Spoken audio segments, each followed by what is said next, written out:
महिषासुर एक असुर जाति का था जिसका वध करने के लिए माँ दुर्गा ने अपना रौद्र रूप धारण किया था। माँ के उस रूप को माँ कात्यायनी भी कहा जाता है। महिषासुर रंभ असुर व एक भैंस का पुत्र था जिसे भगवान ब्रह्मा से वरदान प्राप्त था। इसी कारण देवताओं के लिए उसे पराजित करना असंभव था। तब जाकर माँ दुर्गा ने जन्म लिया व उस दुष्ट राक्षस का वध किया था। आज हम उसी के बारे में जानेंगे। महिषासुर के पिता का नाम रंभ था जो असुरों का राजा था। एक दिन उसका जल में रहने वाले एक महिष भैंसे पर मन आ गया व उसने उसके साथ संभोग किया। दोनों के संभोग के कारण ही महिषासुर का जन्म हुआ। संस्कृत में महिष का अर्थ भैंस से होता है, इसलिए उसका नाम महिषासुर पड़ा। उसका शरीर भैंस के समान काला व बलवान था। अपने आप को सबसे शक्तिशाली बनाने के लिए उसने कई वर्षों तक भगवान ब्रह्मा की तपस्या की। भगवान ब्रह्मा उसकी तपस्या से प्रसन्न हुए तथा उसे वरदान मांगने को कहा। तब महिषासुर ने अमर होने का वरदान मांगा तो ब्रह्मा जी ने ये देने से मना कर दिया। तब महिषासुर ने अपने अहंकार में किसी भी देवता या दानव से नहीं मरने का वरदान मांगा। उसने अपने इस वरदान में महिलाओं को तुच्छ समझा व अपनी मृत्यु में उन्हें नहीं मांगा। भगवान ब्रह्मा से वरदान पाकर महिषासुर अपनी असुर प्रवृत्ति के कारण उसका दुरुपयोग करने लगा तथा सभी पर अत्याचार करने शुरू कर दिए। उसके अत्याचार से संपूर्ण मानव सभ्यता तथा देवता आतंकित थे। वह बेवजह मनुष्यों को मारने लगा तथा देवताओं को तंग करने लगा।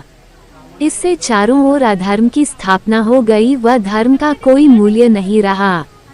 पृथ्वी पर आतंक मचाने के बाद उसने इंद्र की नगरी अमरावती पर भी आक्रमण कर दिया व सभी देवताओं को पराजित कर दिया। उसकी असुर सेना के सामने कोई नहीं टिक पाया था। सभी देवता भगवान शिव व विष्णु से सहायता मांगने गए। तब दोनों ने देवताओं के साथ मिलकर महिषासुर की सेना के साथ युद्ध किया, किंतु महिषासुर को मिले वरदान के फलस्वरूप वे भी उसे नहीं हरा सके।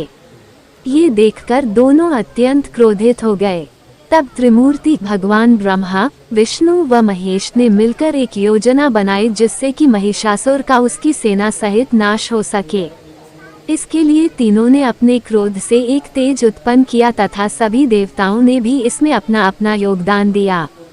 त्रिमूर्ति तथा सभी देवताओं के तेज व ऊर्जा से एक शक्तिपुंज का निर्माण हुआ व उसमें से माँ दुर्गा का कात्यायनी रूप प्रकट हुआ। ये रूप अत्यंत भयानक था जिसके 10 हाथ थे। फिर भगवान शिव ने अपना त्रिशूल, भगवान विष्णु ने अपना सुदर्शन चक्र व सभी देवताओं ने अपने अपने अस्त्र शस्त्र माँ कात्यायनी को दे दिए। उसके बाद माँ महिषासुर की सेना के पास गई व जोर जोर से गर्जना करने लगी। अपने सामने एक स्त्री को विनाशक रूप में देखकर महिषासुर की सेना को आश्चर्य हुआ। महिषासुर के साथ असुरों की पूरी सेना थी जिनमें करोड़ों की संख्या में असुर थे, तो दूसरी ओर माँ दुर्गा अकेली। किंतु माँ दुर्गा ने शत्रु सेना में त्राहिमाम मचा दिया। सिंह पर बैठी माँ दुर्गा की गर्जना ही इतनी भयानक थी कि उससे चारों ओर भय का वातावरण पैदा हो गया। फिर माँ ने अपने अस्त्रों से शत्रु सेना में भयंकर मारकाट मचा दी।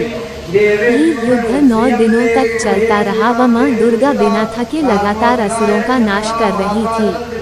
धीरे धीरे करके महिषासुर के सभी मित्र, सिपाही, मंत्रीगण, सेनापति इत्यादि मारे गए। अंतिम दिन अर्थात 10वें दिन महिषासुर का माँ दुर्गा से युद्ध हुआ। तब माँ दुर्गा ने भगवान शिव से मिले त्रिशूल से उसका वध कर डाला।